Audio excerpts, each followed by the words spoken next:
Hi everyone, I'm Dana. Last year I moved off-grid to build my own off-grid homestead and vacation rental setup. I failed, but that's a video for another day.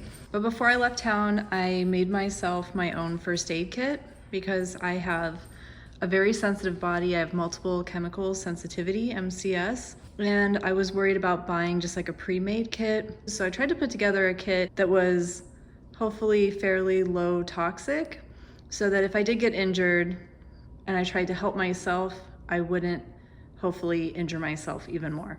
So this is my kit. On the outside, you can see I have a little Swiss Army knife, and even though this knife is small, I actually lived for a month in Mexico, cooking all my food, like preparing it all with this little knife, cutting anything that needed to be cut with it. So it's tiny but mighty. And I'll put my phone on a holder and unzip this bag and we can start looking at what I have. Okay, one more thing before I unzip is my property was about 40 minutes from the nearest hospital. So I was trying to have something on hand to get me to the hospital. That was my basic goal. I'm not an expert at first aid kits, so I was just trying to do my best with the money that I had and the knowledge that I had at the time. And if you hear random noises, there are 3 little dogs around me helping me with everything. So let's unzip. The first item are just organic cotton pads. You can find all this stuff linked in my Pinterest. I don't have any affiliate codes. I just put it together. So if anyone's interested in anything, it's all in one place. The board is called Low Toxin Lifestyle, and you click on the first aid kit section and it should have everything that I can link. I will link it in there. And these are definitely in there. Okay, next is aspirin, which I think is really great. I'll try to post like blog link from Cows Eat Grass. He's compiled a lot of research about aspirin in there. So I think there's a lot about aspirin that people don't really know how beneficial it can be. And so it was the only pain reliever that I purchased for my first aid kit. Okay, next, this is not a protective shield for a phone. I just bought one and then I really liked the metal case. And so inside of it, I put my Band-Aids. These are made from bamboo and they're latex free and they're PFAS free. And I just liked how easy it is to get to them and how thin this kit is to fit inside. And then I have, I think 6 of these total, just a wrap basically. So if you're injured, you can put the cotton pad down and then wrap it with this latex free wrap. In this jar, this is my blood stop.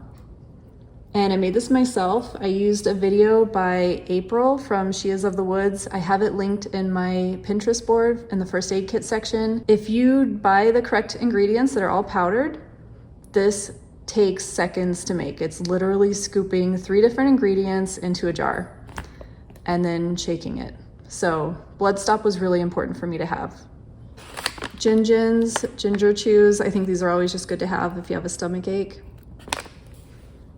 I have one of these Life Straws, and I've never used one of them before, but I've bought a few of them. I think they're just good to have on hand. I'm pretty sure they last for an entire year, and you can just drink dirty water with them, and it filters it right there. This is just a little baggie of, I would say, latex gloves. I think I just found these gloves somewhere, and I just threw them in a bag and threw them in there.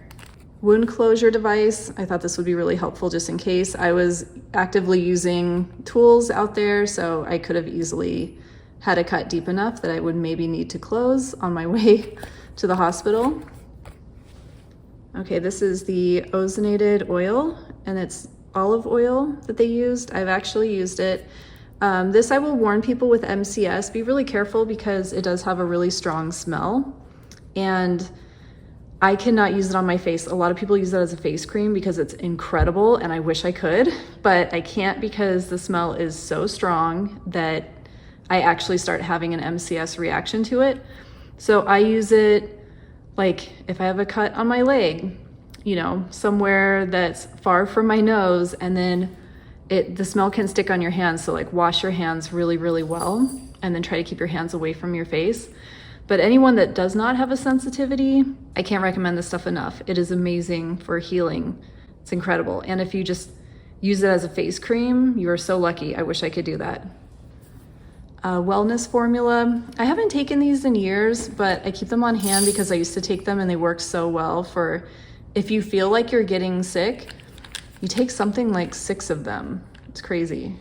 Here, this one says 3. I feel like I used to take like 6 and I would actually not get sick. Here is my Helios homeopathy. It's a basic kit. This is the 36. I think I have the 18 linked on the Pinterest, but I really like the 36. The link will get you to the website so you can figure out which size of kit is best for you. And I really like the Arnica for if you have any kind of cut. When I was in Germany and I had surgery, the doctor actually prescribed Arnica for me, or recommended it. You pick it up at the pharmacy there. That was something amazing about Germany, is they always had some kind of homeopathy suggestion too, and you never see that in the US. Okay, these are just saline solution, and I don't have these linked because I got these in Germany. I can't remember when. So I just hung on to them because I thought it's just good to have to squirt onto a cut if I need to. These are just like medical tapes that are good to have if you need to secure anything. They're definitely old. Okay, this is Tiger Balm and it's really great for muscle pain. This is another one, be careful if you have MCS. I don't ever seem to react to like mint and cinnamon smells or essential oils, so I do fine with it. But if you have MCS, everyone's different. So this probably looks weird, but these are little acupuncture beads and you peel them off and you can put them in spots in your ear. I used to use them for like calming effects, so I just like to hang on to some, have them in my kit. Hot hands, these are always great to have around. And if you don't know what hot hands are, open up just this plastic part and it's a little packet inside and you shake the packet and it gets warm and it stays warm for hours. Okay, Pain Goop. She is of the woods, also known as Wildwood Apothecary. Her stuff is incredible. Her name's April, and I cannot recommend her stuff enough. She is the one that I learned how to make the blood stop from her videos. I don't know her personally. She does not use essential oils. She uses whole plant allies, and her products are amazing.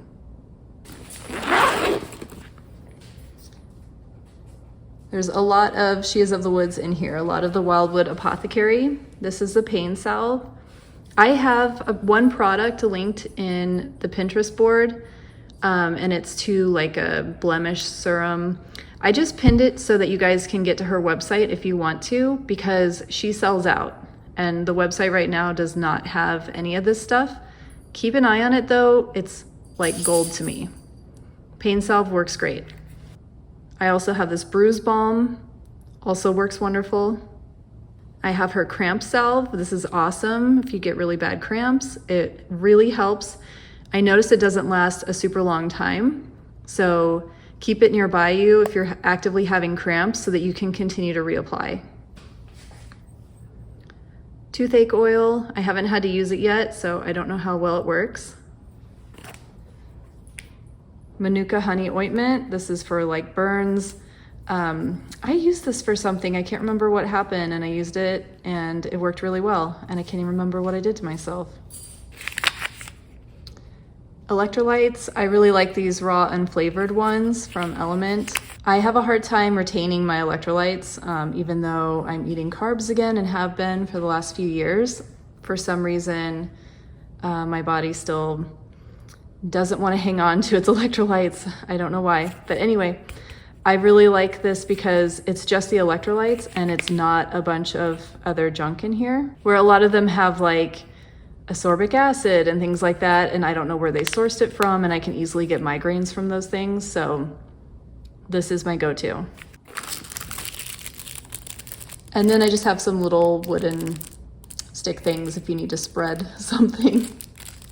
Okay, back into the big bag, I have some books in here. And this one is Homeopathy Basics. That way, if I'm dealing with something and I don't know what treats it, I can look in here really quick. Okay, the last one is the 24-hour pharmacist, and it's the same deal. I just wanted to be able to look things up because I didn't know if I'd always have power or access to the internet. So it's just good to have something physical on hand that I could reference. And that's it. That's my whole kit. Everything fits in this little bag that I found at an abandoned building. It was on the border of Bavaria and Baden-Württemberg. And I really love this little bag. I think it's really cute and it holds a ton. And I'm really happy that I have my own, I consider, starter first aid kit. So if you guys have anything that you would love in your first aid kit that you didn't see here, please leave it in the comments below because it'd be awesome to be able to build up my kit with more good stuff. Thanks for watching. See you next time.